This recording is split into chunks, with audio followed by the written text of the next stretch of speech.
शिव महापुराण की कथा कहती है, यदि चतुर्थी के दिन सात गांठ वाली दुर्वा 21 ले लो और चतुर्थी के दिन गणेश जी को समर्पित कर दो।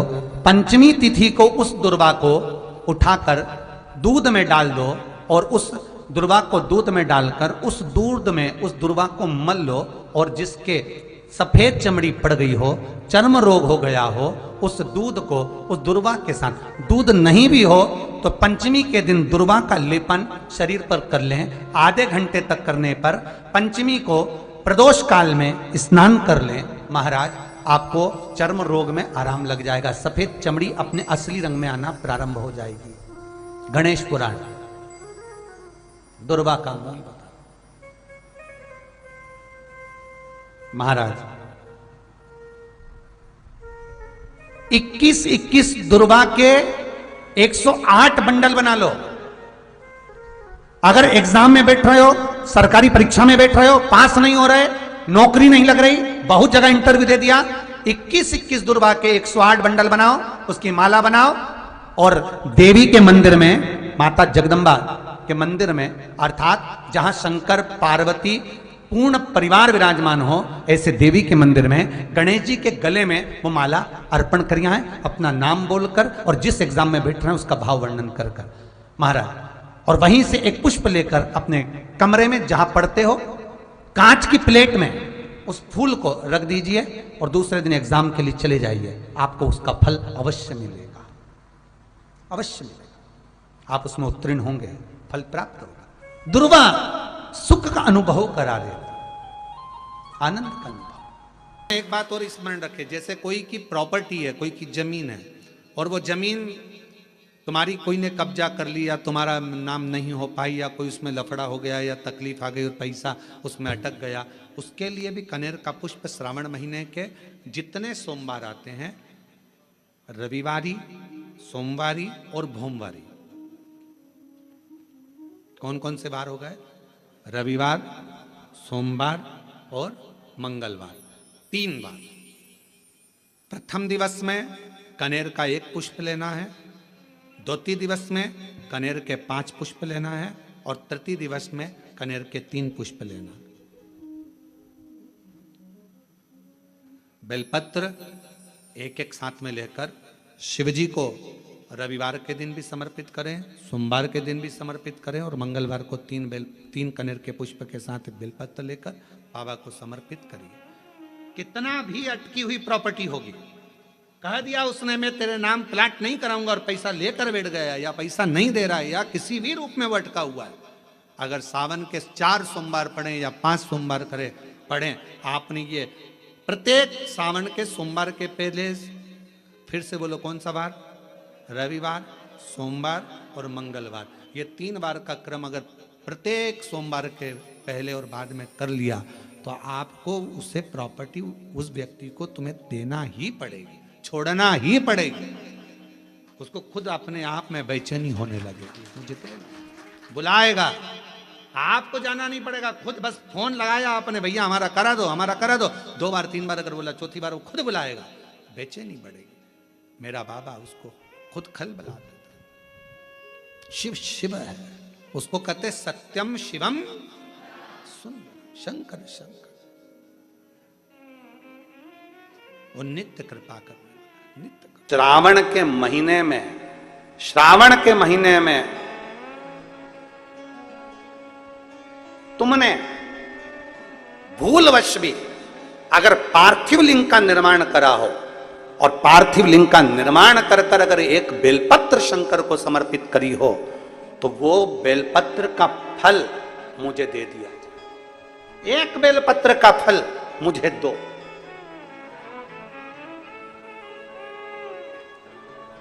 एक बेलपत्र का, हाँ, केवल एक बेलपत्र का फल मुझे दे दीजिए, केवल एक बेलपत्र का फल मुझे प्रदान कर दीजिए, केवल एक बेलपत्र का फल मुझे दे दीजिए।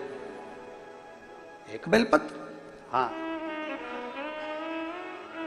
पार्वती जी कहती हैं इस बच्चे के लिए, मैंने हजारों वर्ष तक अगर तप करा हो तो वो तप भी तू ले ले, मैं तुझे देने को तैयार हूं।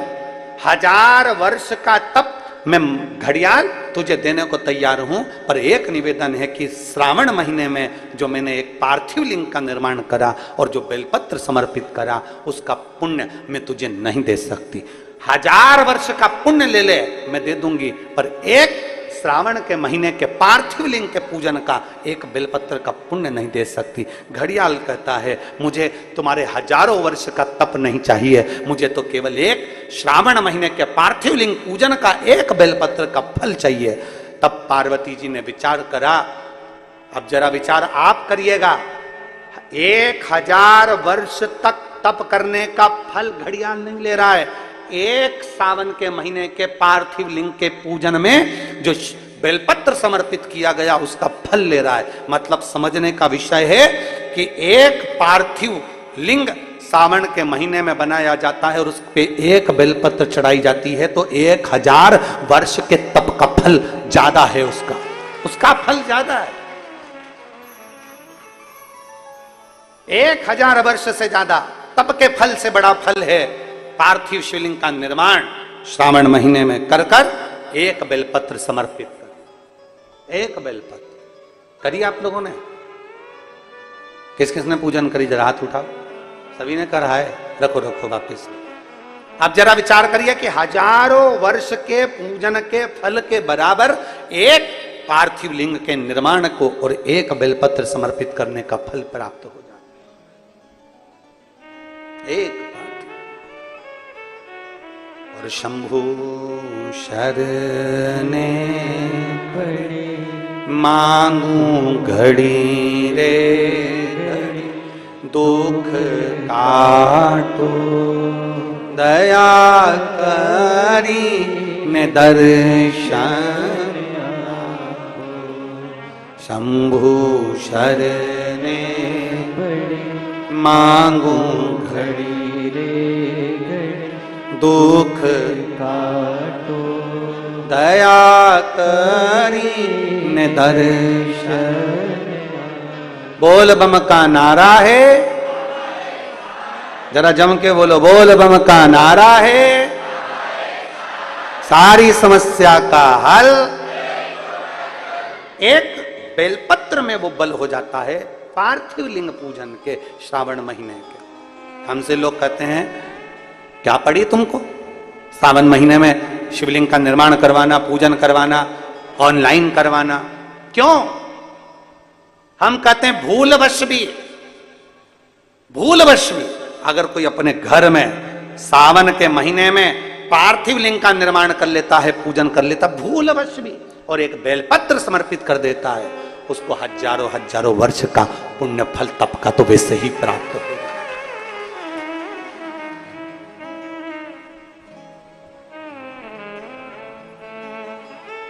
अब इतने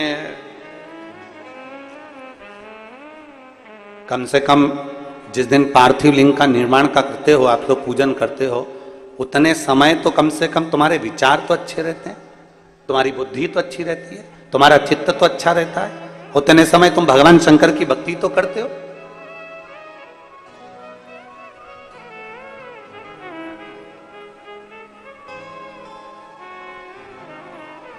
तुम्हारे पास में उस समय पर भक्ति तो अविरल रहती है। रोज आप अगर शमी के पत्ते को नहीं चढ़ा सकते, महीने में 1 बार या 2 बार शमी का पत्ता शंकर के ऊपर अवश्य समर्पित करना चाहिए। क्यों? शरीर में अगर कोई बड़ी बीमारी आने वाली होती है तो बाबा उस विष को समाप्त कर देते हैं, मात्र शमी का पत्ता समर्पित कर देते हैं। भले महीने में 2 बार चढ़ाओ, हफ्ते में 1 बार चढ़ाओ, तुम्हारा मन पड़े तो हफ्ते में 2 बार चढ़ाओ। ज्यादा बीमारी है, शमी का पत्ता एक शिवजी के शिवलिंग पर, और एक पत्ता जहां से पानी बहकर नीचे गिरता है ना, जलाधारी में से शिवजी पे जल चढ़ाया। जैसे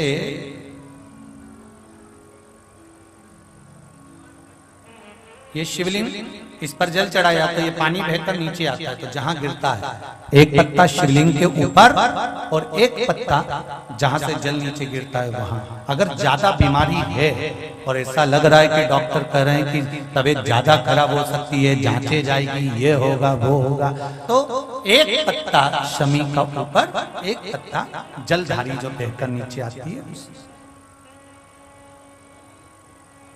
पर चढ़ाना। शमी का पत्र रोग मुक्ति के लिए जब चढ़ाया जाता है तो भगवान शंकर का अवधूतेश्वर महादेव का नाम लेकर चढ़ाया जाता है। कौन सा महादेव? जम के बोलो जरा। अवधूतेश्वर महादेव का नाम लेकर चढ़ाया जाता है।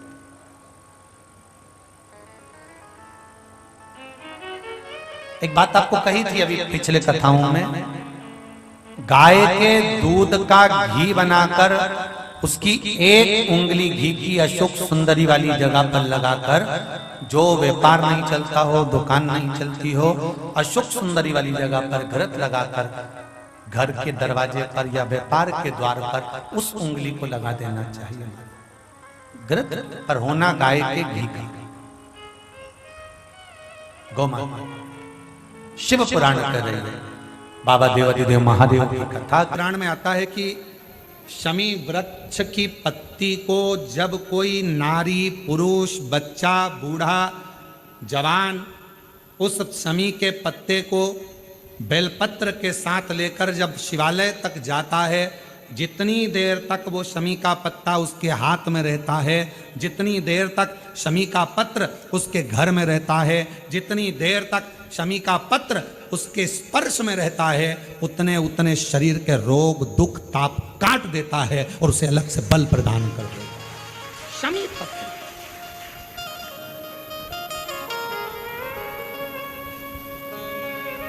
जब व्यक्ति का विल पावर डाउन होता है ना, उसको लगता है ये होगा कि नहीं होगा, होगा कि नहीं होगा, उसको 5 मिनट शमी वृक्ष के नीचे चले जाना चाहिए। 5 मिनट, इससे ज्यादा नहीं।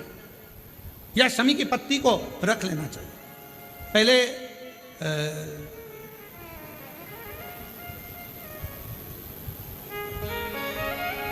कोई स्थान का ध्यान नहीं आ रहा है स्मरण में। पहले एक नियम चलता था, आप लोगों के जिंदगी में भी, आपका भी बुढ़ापा आया होगा, आप भी युवान अवस्था में आए होंगे, कभी तो स्कूल गए होंगे, कभी तो पढ़ने गए होंगे।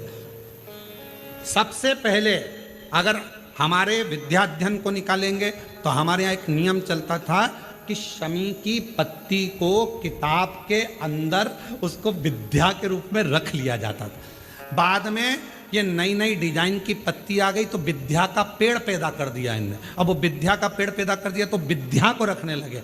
विद्या की पत्ती को लोग शमी की पत्ती समझने लगे, क्योंकि उसमें भी ऐसी पत्तियां निकली रहती है और शमी की पत्ती भी ऐसी ऐसी निकली रहती है। तो पहले नियम था कि किताब के अंदर शमी की पत्ती को रख लेते थे और कहते थे इसमें विद्या है, इसमें विद्या है। विद्या का मतलब क्या? उसको बल मिलता था, एनर्जी मिलती थी। एग्जाम में बैठा, कॉम्पिटिशन एग्जाम में बैठा, जब वो कोई इंटरव्यू देने के लिए बैठा या टेस्ट देने के लिए बच्चा बैठा तो वह खुश होता था, मेरी किताब में शमी, मेरे किताब में विद्या रखी है। विद्या से मतलब आज के जमाने में लोग विद्या का पेड़ की पत्ती रख लेते हैं, पर रखते क्या थे? जम के बोलो, शमी की पत्ती रखी क्या जाती थी? शमी की पत्ती। और वो शमी की पत्ती क्या देती थी? उस बच्चे को बल देती थी, एनर्जी देती थी। डामाडोल नहीं होगा, टेंशन मत लेना, विल पावर कमजोर नहीं होगा। पत्ती रखी है शमी की, उसके नजदीक में है, शमी बल देती है।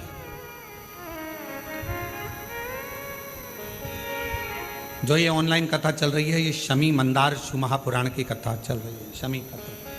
और बहुत सावधानी से इसका स्मरण करिएगा कि एक शमी के वृक्ष की पत्ती कितना बल देती है, कितना बल।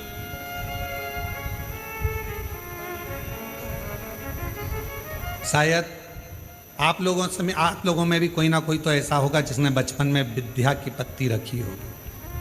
वो विद्या की पत्ती बाद में आई होगी, पहले थी वो शमी की पत्ती। कौन कौन ने रखी? जरा हमने तो रखी, हमने भी रखी। वो पत्ती तोड़ कर रख लेते थे, उसमें विद्या बढ़ेगी, विद्या बढ़ेगी। विद्या बढ़े मतलब बल बढ़ेगा, अपने अंदर एनर्जी आ, बल। अब उसको लोग आजकल विद्या की पत्ती अलग से आने लगी तो लोग उसको विद्या की पत्ती तोड़ने लगे, नहीं तो रखते थे वो शमी की। और मैंने तेरे ही भरोसे बाबा, तेरे ही भरोसे हवा बिच उड़ती जावांगी बाबा, डोर हटो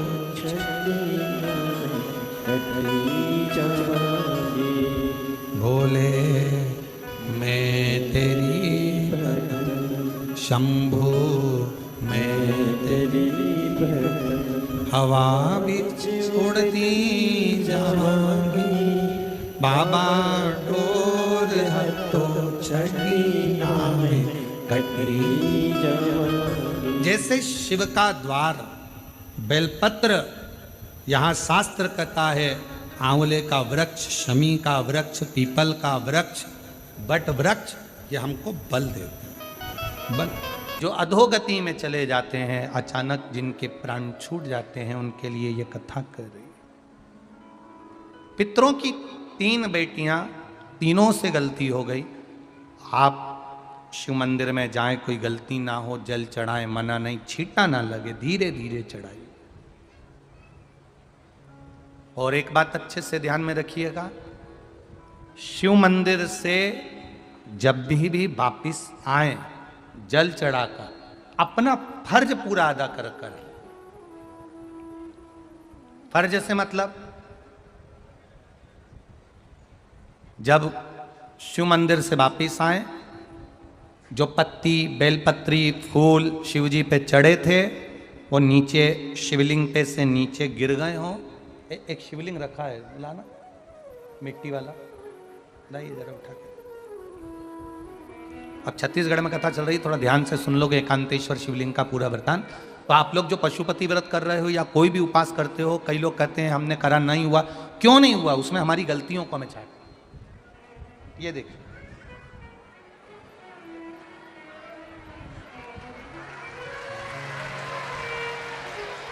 अब जैसे ये शिवलिंग रखा है, आपने जल चढ़ाया, अब जल आप यहां से चढ़ा रहे हो तो धीरे धीरे धीरे धीरे चढ़ाएं, जिससे छींटे बाहर ना, यहां तक छींटे रहे ना, जलाधारी तक चलेगा, बाहर ना गिरे। और एक बात का स्मरण रहे, यदि बेलपत्री, फूल, पत्ती, जल चढ़ाने के बाद ये सब अगर नीचे गिर जाए, जलाधारी पर गिर गया या नीचे उतर गया, तुम्हारा पूरा जल चढ़ जाए, तुम्हारे पास में चंदन नहीं है, अबीर नहीं है, गुलाल नहीं है, कुछ भी नहीं हो, तो भी अपने हाथ की 3 उंगलियों से रेखा 3 खींचकर और फिर जो माला आदिक भगवान की रखी थी, उसी से भगवान का वापिस पूरा श्रृंगार कर कर फिर वापिस आइए, भगवान को पूर्ण श्रृंगार।